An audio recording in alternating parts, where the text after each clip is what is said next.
Petition করতে পারেন, তার ডিমান্ড রাখতে পারেন, সেটা লফুল এবং লজিক্যাল হওয়া উচিত। এটা ডেমোক্রেটিক কান্ট্রি।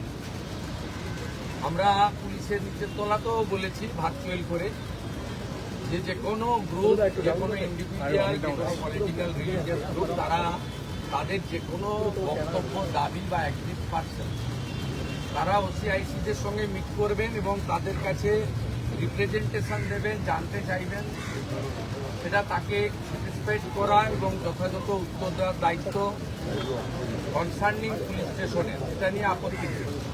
হঠাৎ করে কিছু লোককে জড়ো করে ধর্মীয় স্লোগান দিয়ে পাথর ছোড়া, এটা শ্রীনগরেও বন্ধ হয়ে গেছে।